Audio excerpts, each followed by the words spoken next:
मुरैना भदोही गांव की रहने वाली रेवा इलाहाबाद के एक बड़े व्यापारी का बेटा सरजू के साथ उसका ब्याह हुआ। नए घर में बड़े ही आदर सम्मान के साथ रेवा ने गृह प्रवेश किया।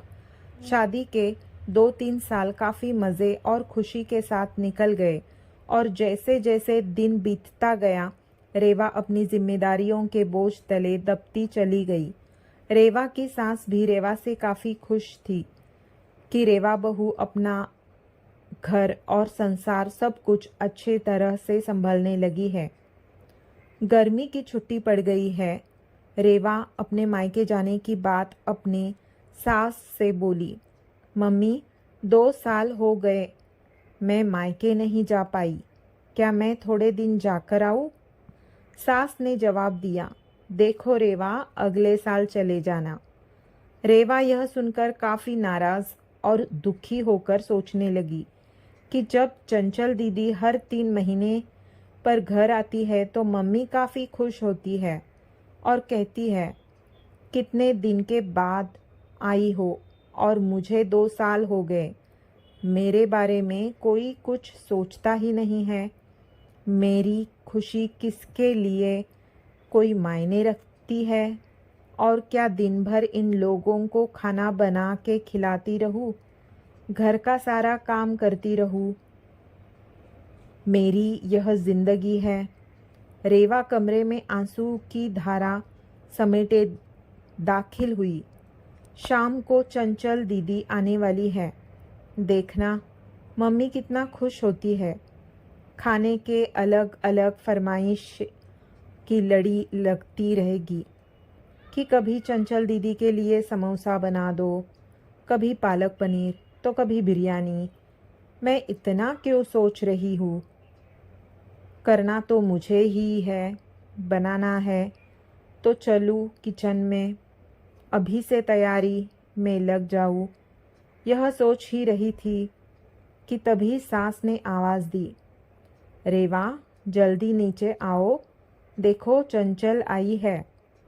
रेवा अपने चेहरे पर मुस्कान लिए अपने दुख को अंदर एक कोने में दबाए अपनी ननंद का स्वागत करती है।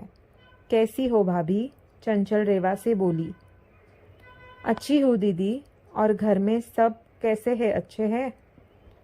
अच्छा, हमारे जीजा जी कैसे हैं? चंचल शर्माते हुए कहती है। वह भी भाभी अच्छे हैं। अच्छा दीदी, आप बैठो, मैं नाश्ता बनाकर लाती हूँ। नहीं नहीं भाभी, कुछ मत बनाओ, मैं अभी घर से नाश्ता करके आई हूँ और भाभी केवल 2-3 घंटे ही रहूँगी क्योंकि सास की तबीयत ठीक नहीं है।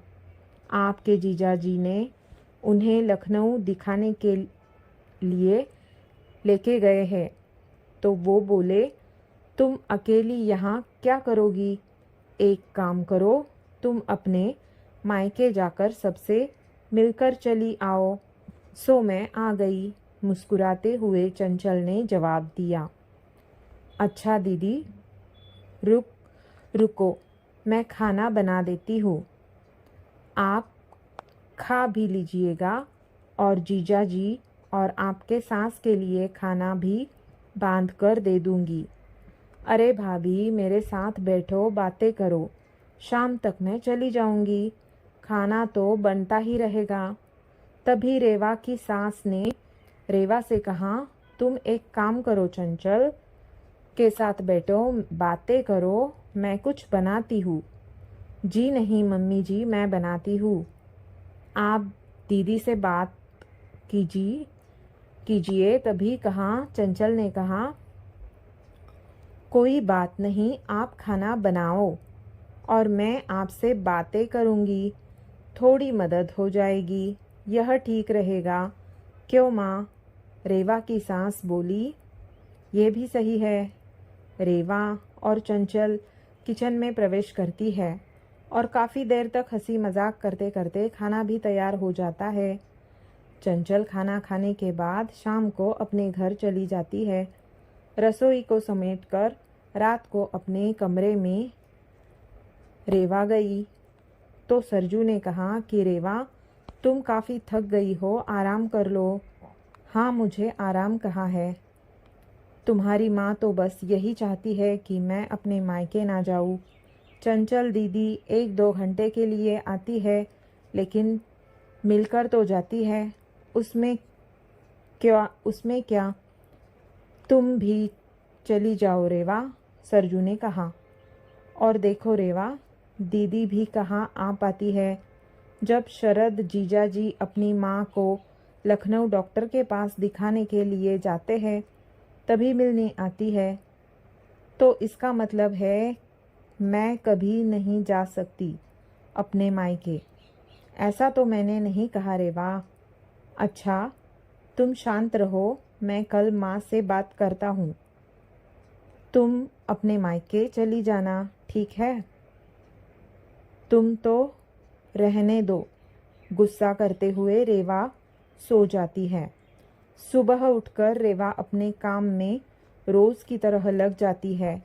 दोपहर में शर्मा आंटी रेवा के सास से मिलने आती है और काफ़ी देर तक बातें करती है। तभी शर्मा आंटी रेवा की सास से पूछती है कि चंचल की माँ, ये बताओ कि बहू और बेटी में क्या फ़र्क समझती हो? रेवा इस सवाल के जवाब का इंतज़ार कर रही थी कि मम्मी जी का इस पर क्या जवाब होगा। रेवा की सास ने मुस्कुराते हुए बोली, बेटी कैसी भी हो पर वह मीठी होती है, बहू नमक की तरह नमकीन होती है। यह सुनते ही रेवा निराश होती है और दिल भी काफ़ी दुखी हो जाता है। शर्मा आंटी चली जाती है। काफ़ी देर तक रेवा यह सोचती है कि मैंने मम्मी के साथ क्या बुरा किया है। मम्मी मेरे बारे में ऐसा क्यों सोचती है। और वह अब घर में निराश रहने लगती है। निराश रेवा को देखकर एक दिन रेवा की सास ने पूछा है, रेवा यहाँ आओ, तुमसे कुछ किसी ने कहा है क्या? या सरजू ने कुछ बोला क्या? कुछ नहीं मम्मी जी। रेवा के आवाज़ में दर्द था। रेवा की सास ने अपने पास बिठाकर पूछा, नहीं तुम बताओ रेवा क्या हुआ? रेवा के आंखों में आंसू भर आए और रेवा ने सास को सारी बात बता दी कि कैसे शर्मा आंटी से आप बेटी और बहू में फ़र्क बता रही थी। ओह, तो यह सुनकर तुम नाराज़ हो गई?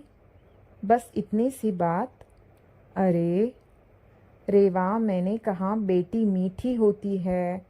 वह चाहे कितनी भी गलती करे, उसकी गलती नज़र ही नहीं आती है।